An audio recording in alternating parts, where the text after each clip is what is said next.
Assalamualaikum warahmatullahi wabarakatuh. Alhamdulillah rabbil alamin wa bihi nasta'inu ala asrafil anbiya'i wal mursalin wa ala alihi wa ashabihi wa man ittaba'ahum bi ihsanin ila yaumiddin. Qala subhanaka la ilma lana illa ma 'allamtana innaka antal alimul hakim. Rabbi shrah li sadri wa yassir li amri wahlul 'uqdatam min lisani yafqahu qawli. Amma ba'd. Hadratul mukarramun, para alim ulama, para kiai, para asatidz, para sesepuh, bini sepuh, wabil khusus yang kami muliakan Ahilal Kiram Al-Mahbub Ustaz Marsudi selaku Ketua DKM Mushola Miftahul Jannah beserta dengan pengurus jajarannya yang kami hormati, tokoh masyarakat, Ketua RW maupun Ketua RT beserta dengan perangkatnya. Hadirin rahimakumullah. Alhamdulillah, pada kesempatan malam hari ini kita masih diberikan kesempatan bermuajahah, bermujalasah dalam rangka untuk ditolabul ilm, saling mengingatkan, saling menguatkan di antara kita berkaitan dengan nilai-nilai ibadah. Mudah-mudahan kesempatan ini menjadi jalan amal soleh buat kita sekalian dalam rangka menghidupkan syiar Islam di tengah-tengah kehidupan kita, di tengah-tengah hiruk pikuk kita dalam kehidupan sehari-hari. Menjadikan amal soleh buat kita sekalian. Salawat beserta salam kita haturkan kepada junjungan alam Nabiuna wa Habibuna Muhammad sallallahu alaihi wasallam, warga dan sahabatnya ila yaumil qiyamah. Bismillahirrahmanirrahim. Qala al-muallif fi hadzal kitab wa nafa'na bihi wa bi ulumihi wa bi asrarihi wa bi nafahatihi wa bi karamati fid dharain amin. Bisiril Fatihah. Alhamdulillah rabbil alamin arrahmanir rahim maliki yaumiddin. Iyyaka na'budu wa iyyaka nasta'in. Ihdinas siratal mustaqim. Siratal ladzina an'amta 'alaihim ghairil maghdubi 'alaihim waladdallin.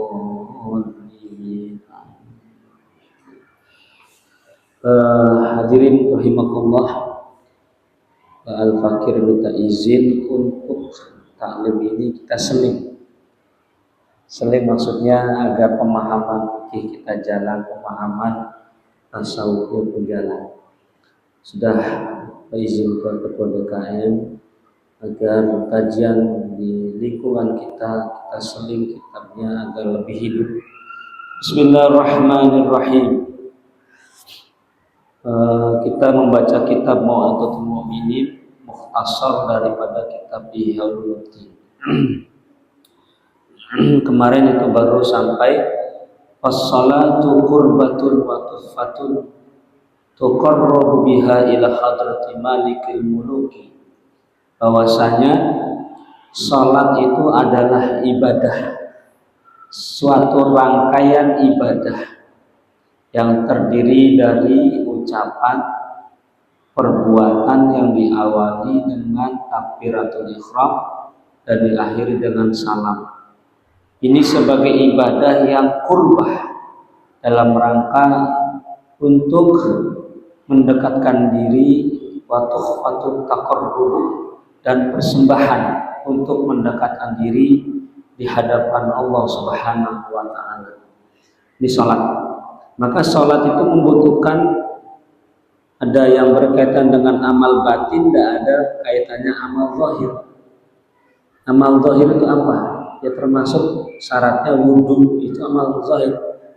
Wudu, menggunakan pakaian yang bersih, yang suci dan sebagainya, syarat zahir. Nah, kita memasuki bayanu syurutil batinati min a'malil qalbi. Sedangkan di dalam sholat ada syarat yang berkaitan dengan batin. Batin itu otoritas ataupun amalan yang bersumber di dalam hati, alias syarat batin min a'malil qalbi, itu dari amal hati. Istiratul khusu wa khuduril qalbi. Yang pertama di sini menjelaskan khusyuk dan hadirnya hati di dalam sholat. Ini termasuk salah satu amal qalbi. Bagaimana seseorang supaya sholatnya khusyuk dan hatinya hadir. Nah, beliau mengulas, menyampaikan panjang lebar tentang kedudukan amaliyah batinah. Kata beliau apa? I'lam anna adilata dzalika kasiratun, ketahuilah bahwa dasar-dasar dalil yang menunjang atau menjelaskan tentang kedudukan khusyuk, hadirnya hati di dalam sholat itu banyak. Di antaranya famin dzalika qauluhu ta'ala, yang bersumber dari Al-Qur'anul Karim. Di dalilnya apa kata Allah? Wa aqimis sholat li zikri, dirikanlah sholat li zikri, dalam rangka untuk mengingat aku. Nah, kalau namanya mengingat, itu bukan mengingat secara akal, tapi mengingat secara hati. Ingat bahwa kita itu sedang sholat. Ingat bahwa apa yang kita lakukan di dalam sholat banyak hal yang perlu kita jaga dan perlu kita ketahui. Ini di dalam sholat apa tadi?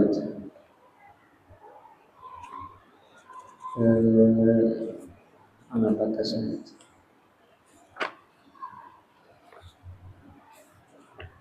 Pertama, dirikanlah sholat li zikri, untuk mengingatku, kata Allah. Ini perintah Allah, bahwa sholat itu bukan hanya amal yang zahir, tetapi juga memiliki aplikasi kepada amalan batin.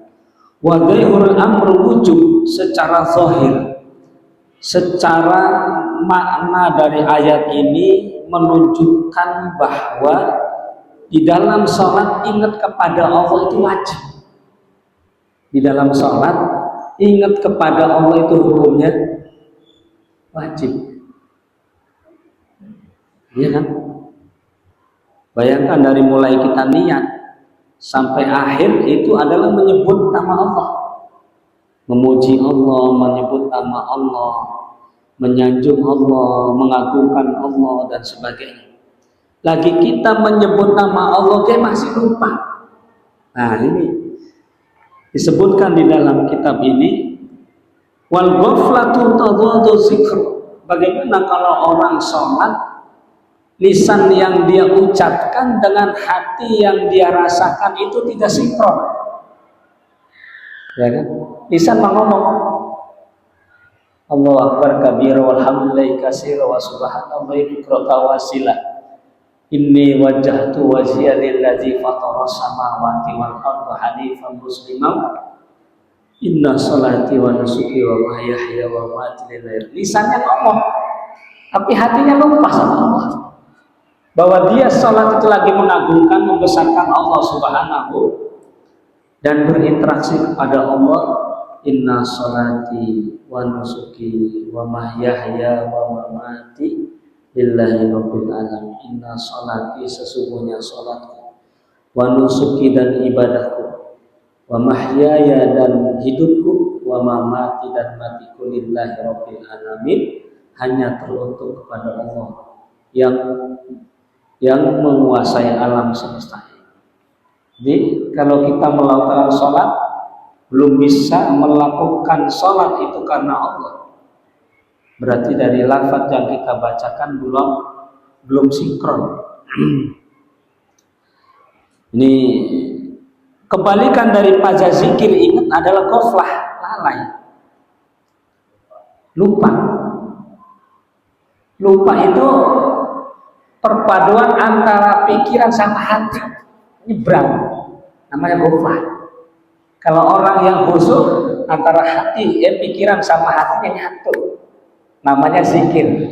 Ditambah dengan lisan menyebut, namanya zikir. Berarti inna sholat wa aqimis sholat li zikri.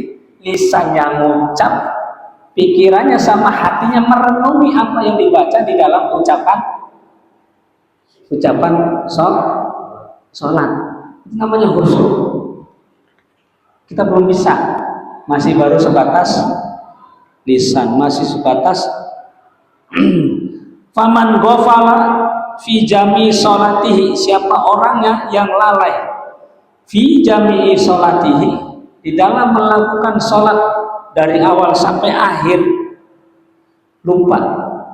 Kaifa yakunu muqimas li sholat li zikrihi, bagaimana mungkin bisa orang itu dikatakan melakukan sholat dalam rangka untuk ingat kepada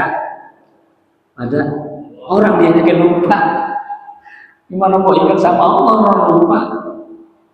Jadi kata beliau tuh, bahasanya unik. Kaifa yakunu muqimal li sholat li zikrihi, bagaimana mungkin orang itu melakukan sholat untuk ingat kepada orang, dianya lalai. Nah, kata beliau wa qala ta'ala wala takun minal ghafilin, dan di dalam ayat yang lain di ayat surat Al-A'raf ayat ke-205 mengatakan janganlah kamu termasuk bagian daripada orang-orang yang lalai, orang-orang ghafil, ya kan, orang-orang yang lupa. Janganlah. Nah, maksudnya apa? Hadis ini nahyun, melarang kita, mencegah kepada kita.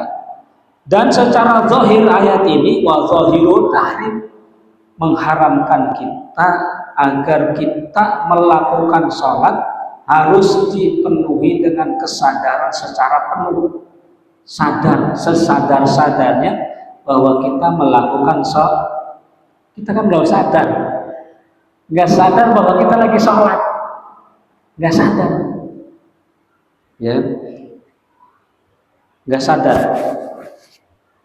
Karena itu menjadi rutinitas kita. Janganlah kamu termasuk golongan daripada orang-orang ghaflah. Ini larangan buat kita bahwa kita melakukan ibadah pun harus dalam keadaan ingat. Makanya tolak ukur di dalam amal ibadah, innamal a'malu binniyat. Sesungguhnya amal itu akan diterima di sisi Allah melainkan sesuai dengan kadar niatnya. Kadar niat di sini maksudnya melakukan ibadah itu dengan kesadaran penuh bahwa itu adalah perintah Allah dan mengharap ridha Allah Subhanahu wa taala, menjalankan perintah Kanjeng Nabi Muhammad sallallahu alaihi wasallam. Itu namanya niat. Ini terus wa qaluhu, dan ada firman Allah hatta ta'lamu ma taqulu, firman Allah sehingga engkau sekalian tahu apa yang engkau ucapkan itu ngerti. Di dalam mana? Di dalam sholat. Nah, ini diantara salah satu penunjang seseorang bisa khusyuk, bisa hadirnya sholat, kita bisa memahami, bisa tahu arti dari apa yang dibaca di dalam sholat. Ta'lilun linnahil syakarani, menjadikan alasan melarang seseorang dalam keadaan sakaron. Sakaron itu apa?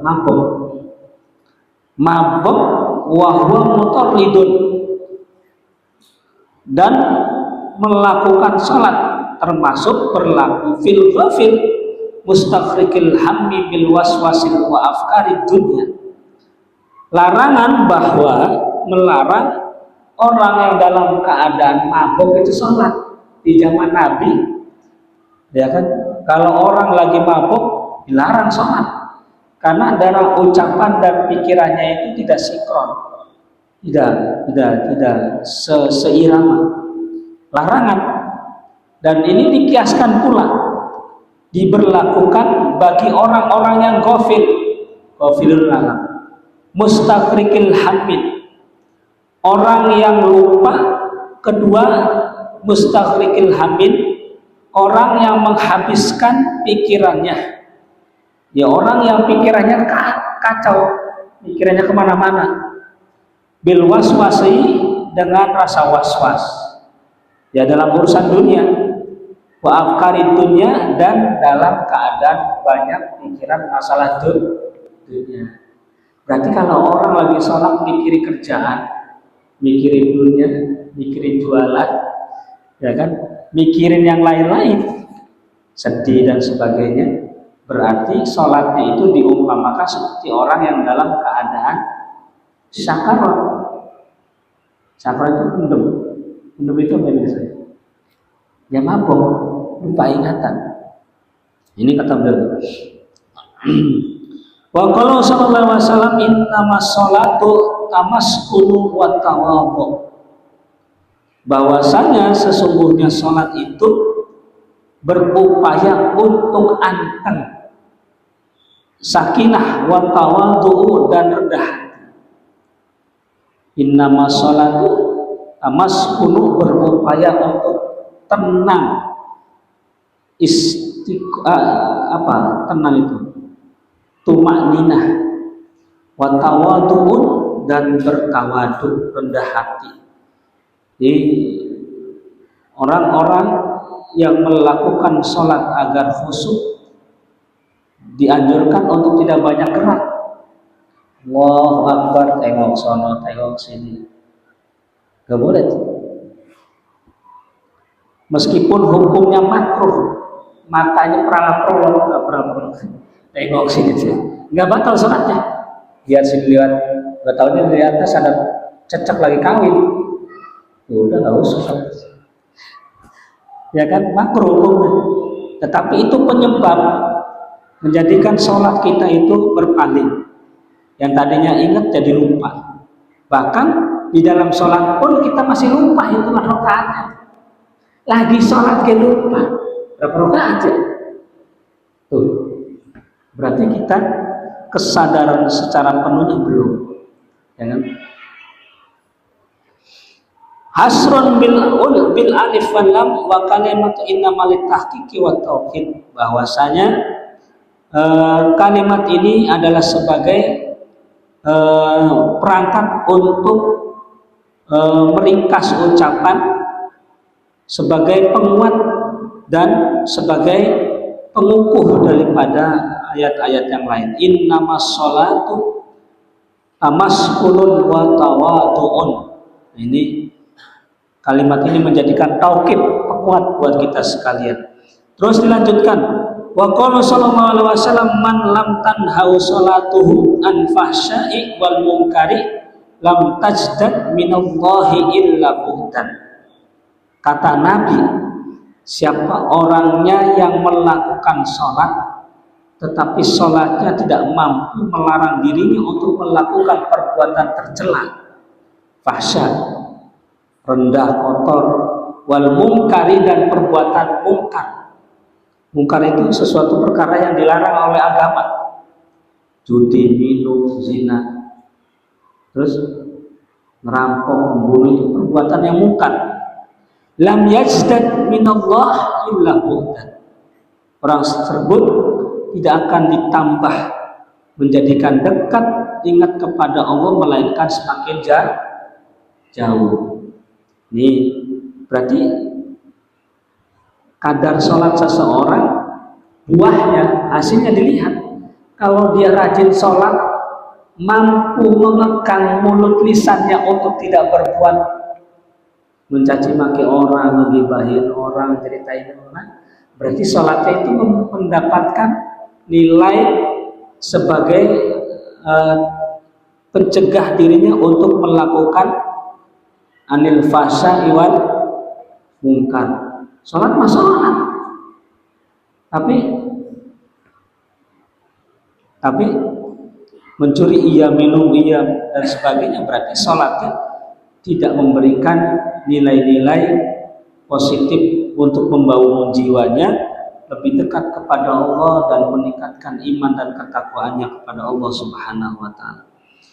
Ini maka Imam Ibnu Qayyim al-Jauziyah mengatakan ada beberapa faedah sholat.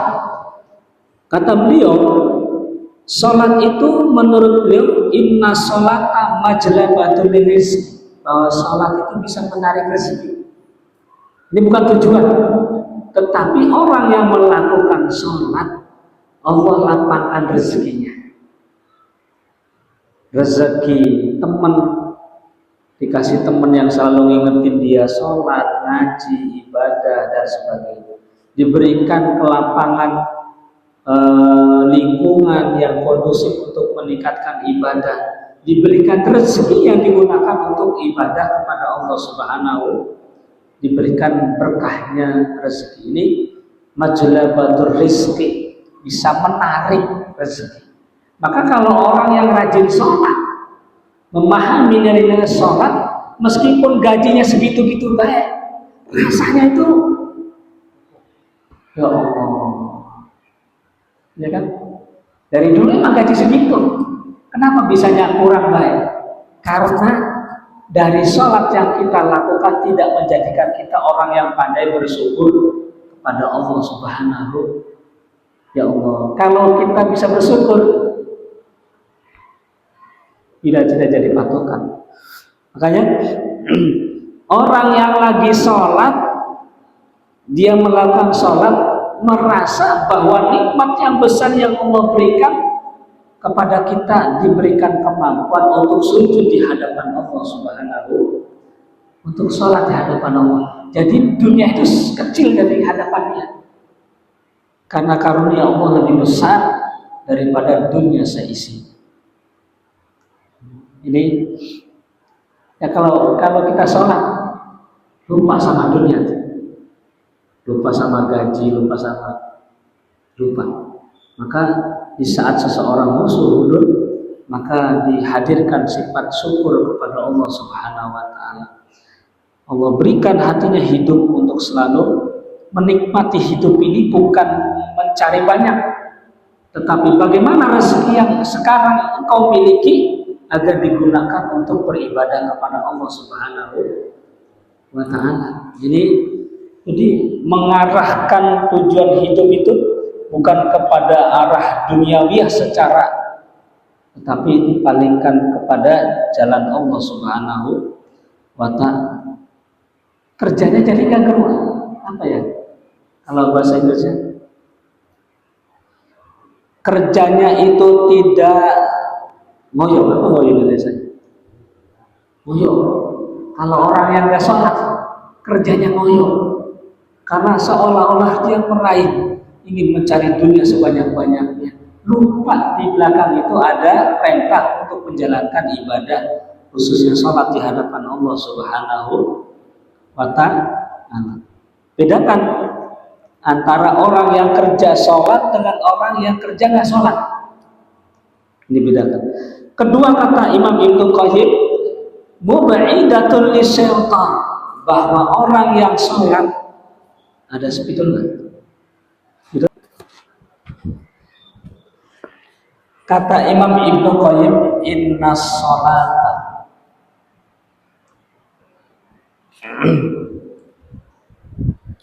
majlabatun lirizki. Satu. Kedua, mab'udatun lisyaitan.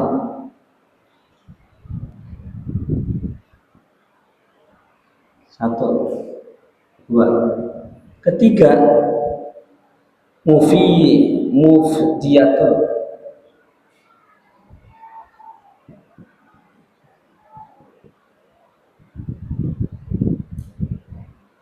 ila sihah.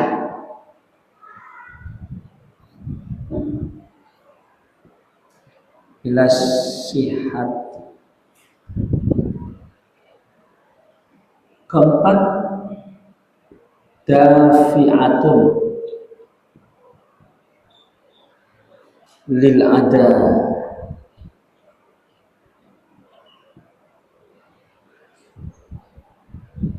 Kelima,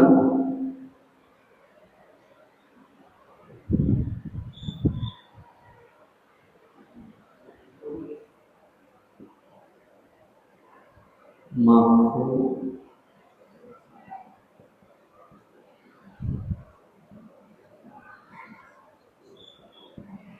karena Imam Ibnu Qayyim menjawabkan musabbihatun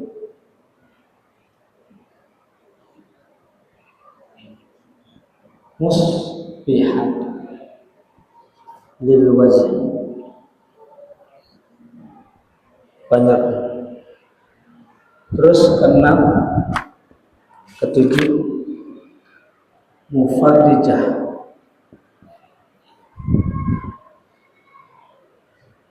lin nafsi.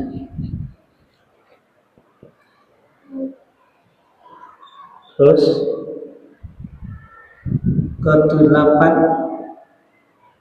mudhibatun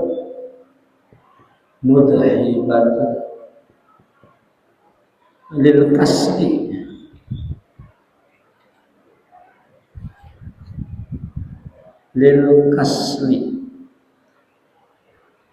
Kesembilan sarihatun lis sadri. Kesepuluh ini Imam Ibnu Qayyim mubadiyatun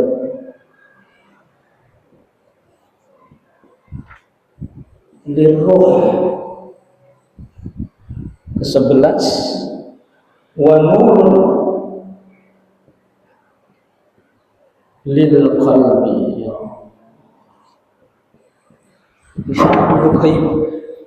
Faidah sholat. Pertama, inna sholata majlibat lirizki, bahwa sholat itu mampu menarik rezeki, bukan tujuan. Salah kalau orang nggak sholat nggak dikasih rezeki, salah. Maksudnya apa? Dengan seseorang sholat, rezeki yang sekarang dia miliki akan dihidupkan hatinya untuk bisa bersyukur, seolah-olah rezekinya itu banyak, ya kan? Dan mendorong dirinya rezeki yang dimiliki itu akan lebih bermanfaat kepada nilai-nilai ibadah.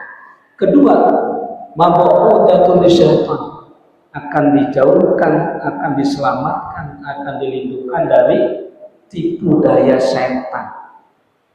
Orang yang sholat itu minimal dia akan menjadi sijnun, pelindung. Makanya orang mukmin itu punya pelindung atau pelindung.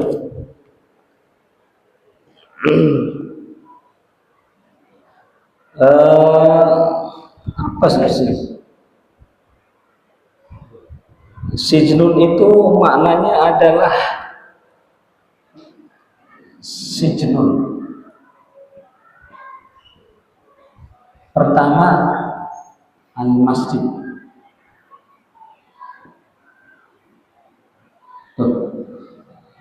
Kedua,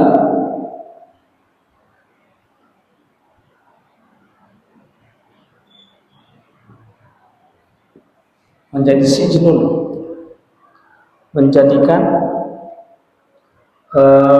pelindung. Ketiga, zikrullah.